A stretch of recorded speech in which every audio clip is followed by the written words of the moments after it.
Hello everyone, my name is Cameron. Welcome back to the channel. And before we get into the actual video, I want to quickly give a shout out to someone who commented on my most recent Prison Architect Escape Mode video, saying that he believes I will eventually make to 100 million subscribers, that I'll end up hitting it and that I just need to, stay on. Thank you. Because honestly, that's one of those things that it's like being a small YouTuber, especially in 2018 when YouTube is in a situation where let's just say it's not the best, especially for a person who swears on their channel, to get their channel out there and to actually grow their channel. Seeing people who support me like that, who say those sorts of things, it really does put a smile on my face, and it really does make me happy. So thank you to you. I can't remember what your name is, but thank you. I hope this shout out is kind of something that you really enjoy. It's one of those things that keeps me going, because a lot of the time I do really want to quit this channel, and it's not that I don't like doing the channel. I love doing the channel. It's just I'm not seeing a payoff for it. The channel's not growing. I'm not doing any better. But it's cool when people comment on my videos and they say something and it kind of brightens my day, and I really enjoy that. So to anybody who thinks about commenting on my video something uplifting or happy or positive or anything like that, or saying they believe in me, please do. It will make my day. And if the comment doesn't immediately get marked as spam, like I think this one did, because I couldn't actually go to the comment itself, and I have to go edit that, and I have to go check that on my computer or something at some point, so I can not mark that as spam. I will reply saying thank you, and I will give you guys a heart, because you guys deserve it. Really quick, gonna plug. If you guys haven't gone and followed me on Twitter yet, it's at SOGaming YT. Go check it out. I update everything on there. If I do a predictions video and a prediction has to be added in last minute, if I get the chance to add it in, I do it there. I've been forgetting to do it recently. I typically remember to put all of my predictions on Twitter the day before the pay-per-view, so that way if you guys need to see, if you guys want to see what my predictions are, you can just easily go to Twitter and check it out. We also have Facebook, which is just look up Spaced Out Gaming. I have an Instagram, which is also Spaced Out Gaming. I have Twitch, which is RoadDog22. If you guys want to check any of the social media stuff or the Twitch banner above the channel, you guys can go check it out. Also, I want to give a big shout out, and I do this a lot actually, to Vileberry, the guy who made both my banner and my logo. He did amazing work. I highly suggest, if you guys need a banner or a logo for anything YouTube related or anything else, I highly suggest you go check Vileberry. I give him a full recommendation, because he did such great work on my logo and my banner. And I'm even gonna probably talk to him at some point about making some thumbnails for videos to kind of give me the ability to do that. And if I decide that if this does start growing, I will probably bring him on as a full-time editor. So I will have him come in, edit videos, I'll have him put thumbnails on, that sort of stuff, make custom thumbnails for every single video. So without further ado, let's get into the DLC for WWE 2K19. Because you guys are probably like, man, he's going off on a wild tangent at the start of this video. Typically that happens like halfway through the video. No, this time it's on the start. So sadly, we didn't get as many as I was hoping. There were 11 people announced. Now again, I am still hopeful that, one, the full actual on-disc roster has not been fully revealed, and two, the full DLC roster has not been revealed. Because we're still missing a lot of people. We're missing JBL, we're missing every version of Mick Foley, Mark Henry, Tommaso Ciampa, Nikki Cross, there's about a million other people I could be naming right now, Buddy Murphy, and it's just like, okay, some of the people they chose to put into the DLC, it's like, okay, cool, that's a person that I can understand, and some of them are like, why? And I'm not trying to diminish somebody else's quality over somebody else's, but it's like, why? So, without further ado, here we go. The first person going into the DLC for 2K19, Bobby Lashley. Now, it has not been revealed what packs these will be actually revealed into and put into and when they'll be released. That is actually being revealed today.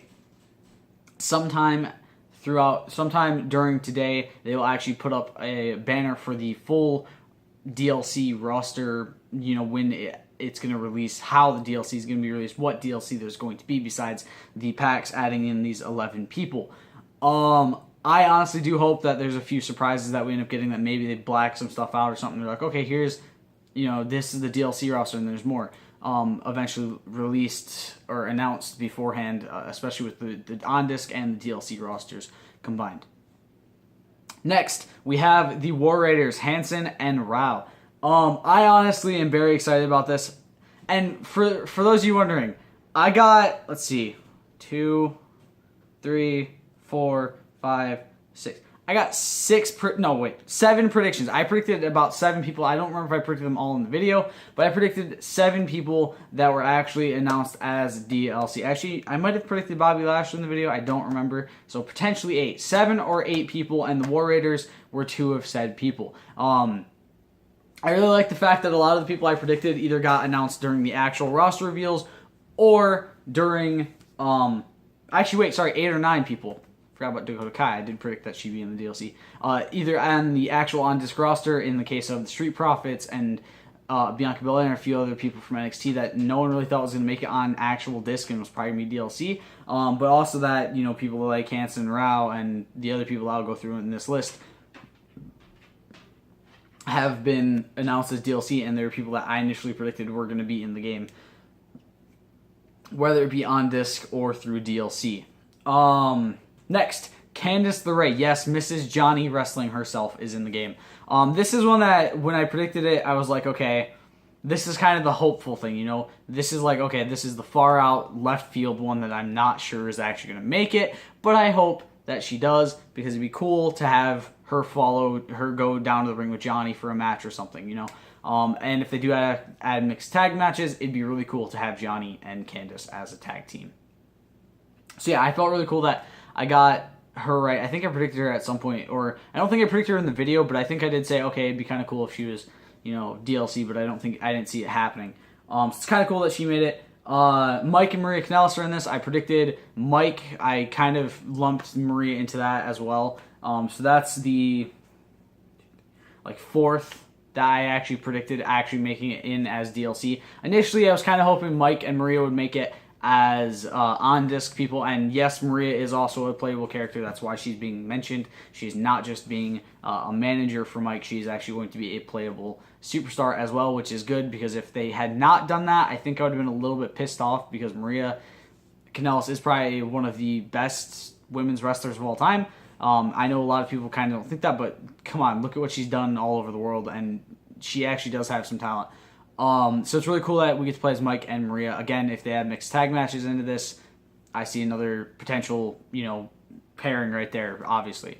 Next, my man, the man of the hour, Lio Rush. I was a bit shocked he made it into this. I don't know if it's because of his more prominent role on the main roster as both a competitor on 205 Live and also now as Bobby Lashley's manager, but it's actually really cool to see Lio Rush in this. I really do like Lio Rush. He's a fantastic wrestler. He does a lot of the flippity shit, which another person that I'll be talking about in a few minutes will probably have one of my favorite matches of all time, which I'll probably sadly toss them into a Cruiserweight Championship match in the tournament for the start of my Universe mode. But whatever, because it's going to be awesome, because they're 2 fucking flippy dudes. They're flippy boys. But yeah, I'm really excited to be able to play as Lio Rush. Even if it means it's in DLC. I'm kind of thinking that the main roster guys are probably going to be in the first DLC, and sadly the NXT guys will probably be, / 205 Live guys will probably be in the second DLC release. Next, Dakota Kai, the next person I actually got right as a prediction, was shocked the hell out of me. So we have Bobby Lashley, Hanson and Rao, Mike Kanellis, Dakota Kai,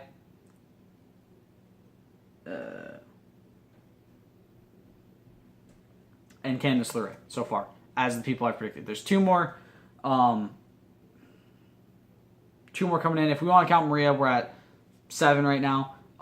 So we're at, I guess, 9 in total, because I can't remember if I predicted Bobby. We're about at 8 or 9. I can't remember if I predicted Bobby or not at some point, but I'm pretty sure I predicted him as at least being in the game. I don't remember if I predicted him as being DLC. Oh, but yeah, Dakota Kai. I'm really happy to see her in here. She's a fantastic, again, much like what I've said about the other DLC people, she's a fantastic superstar. She's really good on NXT. I've watched a lot of her matches on there when, because I am trying to get into NXT more than I have been. And now with the mixed match challenge being Tuesdays and NXT and 205 Live both being Wednesdays, it's kind of like, okay, Am I actually going to be able to watch all this wrestling without dying? And the answer is probably not. I'm going to try my best to watch everything. Probably not going to watch the mixed match challenge. I'll probably just try to keep you guys updated. Speaking of which, I don't remember who won. I'll have a sort of recap video on that, as well as my prediction, because I just realized I haven't done the Season 2 prediction yet. And I'll try my best to stay caught up with it. Again, it's more or less just down to the fact that I don't really watch SmackDown Live. And I just don't always get a chance to watch the Mixed Match Challenge right after. Let's see. But yeah, Dakota Kai. She's fantastic. She's already competed at WrestleMania. She's been in the Mainland Classic. She's gone for a championship. She's doing fantastic work. Congrats to Dakota Kai for making it into WWE 2K19. Her first time making it into a WWE video game. I think a lot of people, when they look at, like, okay, being a WWE superstar, you have, like, all these goals. And one of them is always being, it's like, okay, making the cut in the video game. And I think that's one of the bigger ones. If it was me, if I was in this situation, I'd probably be like, okay, what would I have as, like, okay, these are my goals in the WWE when I'm in there. You know, become a champion, doesn't matter what type, just a champion. I don't care if it's tag team, if it's United States, if it's cruiserweight, if it's intercontinental, if it's world champion, whatever. If I can get a championship, I get a championship. And it's awesome. I get to say proudly that I have reigned as a champion in WWE. Then it's like, okay, you know, have awesome merch. You know, I guess that's probably another cool thing. Is getting to be able to have the merch and the action figures and all that cool stuff that comes along with being a WWE superstar. And I think that's kind of the next goal for people. And then they have, like, okay, you know, become a household name, you know, become one of the superstars that everyone, like, okay, I know that superstar. And it's like, that's, you know, it's like you look at a picture of John Cena, and even if you don't know him for wrestling, you know, that's John Cena. You know, you look at a picture of Brock Lesnar, even if you don't know him for WWE, you're like, that's Brock Lesnar. You look at a picture of The Miz, you're like, that's The Miz.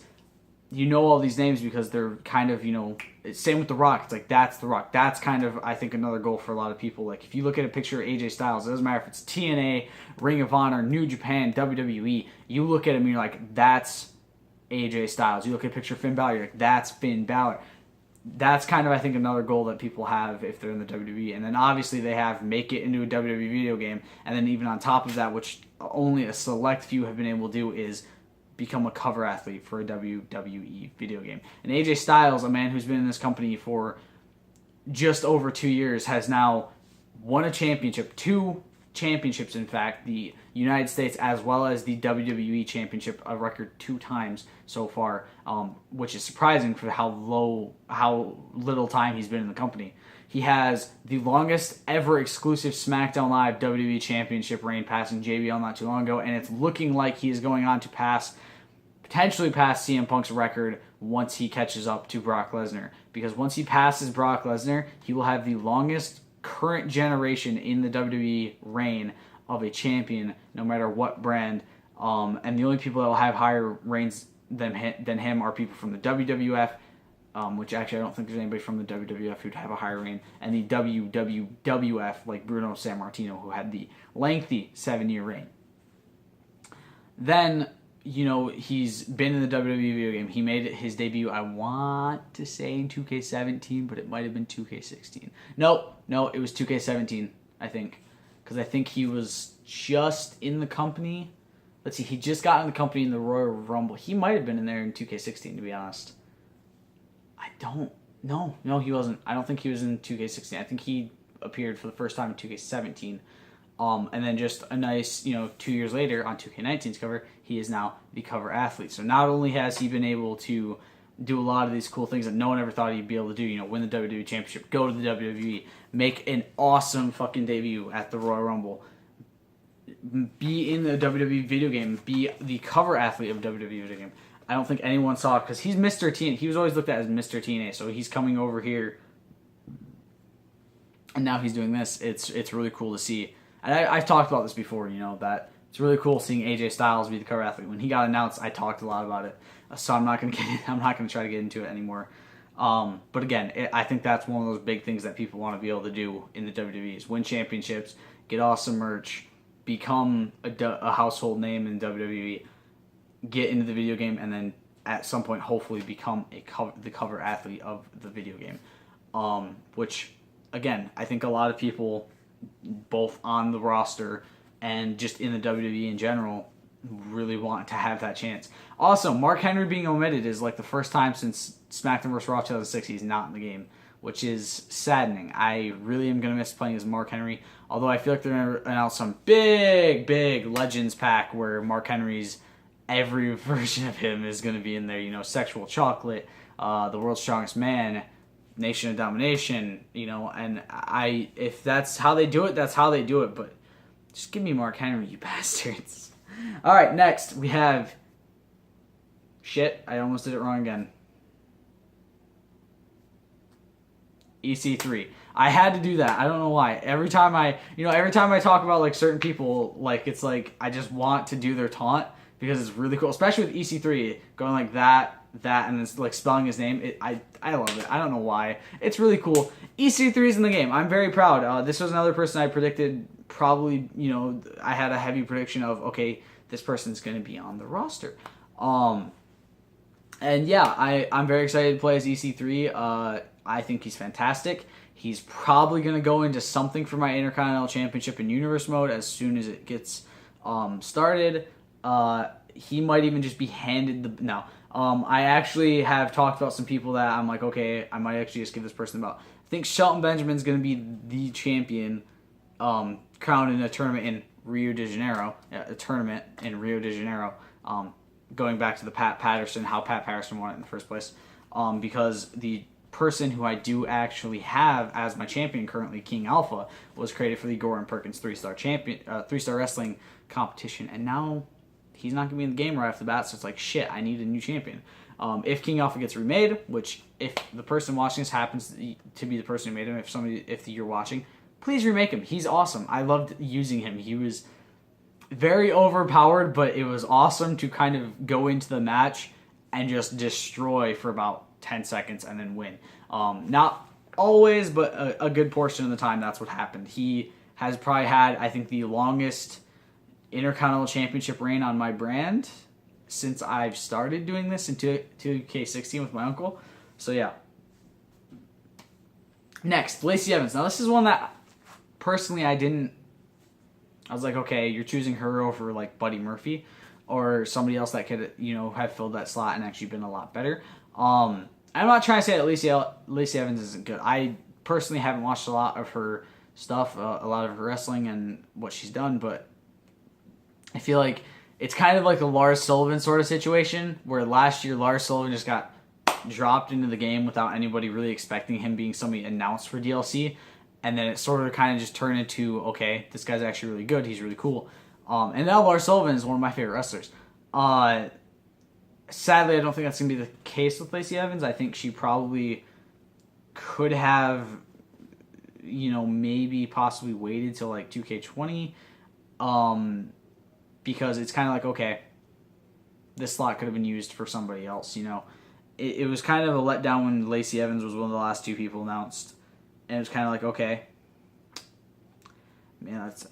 I guess that's how it's gonna go. You know what I mean? Like, it's like, okay, you guys want to have another woman on the roster, but it's like, I mean, they could have announced anybody. They could have announced a diva from the past, a woman superstar from the past, or they could have announced a different male superstar or something. But it's like, I'm not trying to diminish her work in the ring. It's just like, it's kind of I guess a bit of a letdown to see that as a DLC slot taken up. And finally, the one and only King Ricochet. Yes, Ricochet is the final person on the DLC that has been announced. There's a good chance that maybe possibly he's not gonna actually, or that maybe possibly this is not all the DLC, and again, this may not even be the full roster being released already. But that does bring us up to 208, counting the three managers we know about, Samir Singh, Sunil Singh, and Zelina Vega. That brings us to a total count of people in the game of 211. 208 of those being playables and 3 of them being non-playables. A good portion of them also being deluxe edition / DLC type people, but you know, that's not what we're trying to get into right now. I also really quick want to go through the tag teams that have somehow in some way been announced, either by both people being announced in the game or what have you. So obviously we have the current SmackDown Live Tag Team Champions, The New Day. Yeah, obviously. Then we have The Bar, their most recent challengers, their next upcoming challengers. Then we have The Ascension. I'm very happy that The Ascension made it in the game. I would have been pissed if they haven't made it. I'd be like, you motherfuckers. How am I going to bring people to the wasteland now? The Undisputed Era. Good.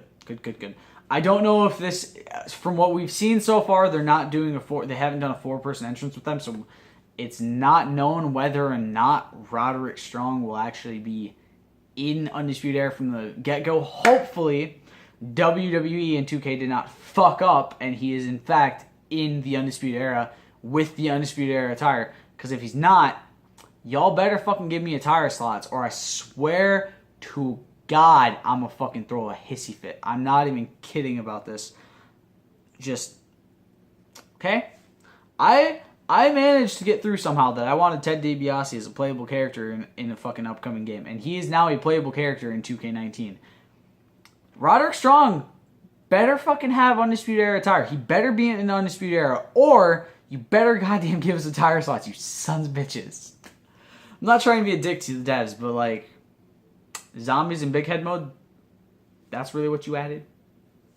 Really? I'm a bit pissed about that. I'm still a bit salty about the zombies in big head mode because I feel like it diminished a lot of the things that could have been added to this. Like War Games, which we haven't heard about that being in the game just yet. So it seems like War Games isn't going to be in the match. But at least we have the House of Horrors / Ultimate Deletion match, which I guess actually looks pretty cool. Again, we also have a Women's Royal Rumble. But we also don't know really anything else about the game's features and stuff, except for the showcase mode and the challenge towers. What the fuck, 2K? Alright, continuing. Sanity. Sans Nikki Cross, sadly, because she's not in the fucking game. This is like SmackDown Live bringing the male members of Sanity up, but not Nikki Cross. Literally, it's the exact same shit that the male members of Sanity are in the game, but Nikki Cross is not. What the fuck? Hopefully, like I said, hopefully the full roster has not been revealed, and she will be revealed at a later date. But looking at it a bit more rationally, she probably won't be. She's probably not going to be in the game, and 2K is going to have to deal with a lot of pissed off fans. Like a lot. Next, the War Raiders DLC. The Usos. No face paint. It'd be cool if they give us an attire that has the face paint though, so that way if you want them face, they can have that attire and you can give them their old entrance music or something. That'd be kind of cool. Also, the soundtrack was announced, but I didn't write down the songs because honestly they all kind of sucked except for like 2 or 3 of them. There's a Bullet for My Valentine song in there, which is kind of cool. We got Shinedown, Slipknot, Wale, Migos, Eminem. We've got some pretty good stuff, but it's like a lot of it's yeah.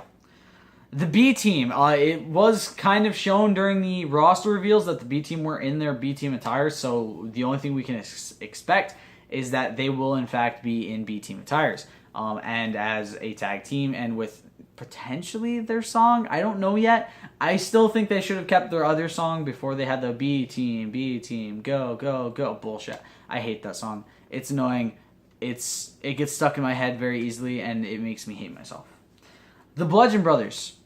This was announced kind of in a pseudo sort of way where it was kind of like, okay, they're Harper and Rowan, not Luke Harper and Eric Rowan. So it's kind of like, okay, they're Bludgeon Brothers in this game. That's cool. And plus in the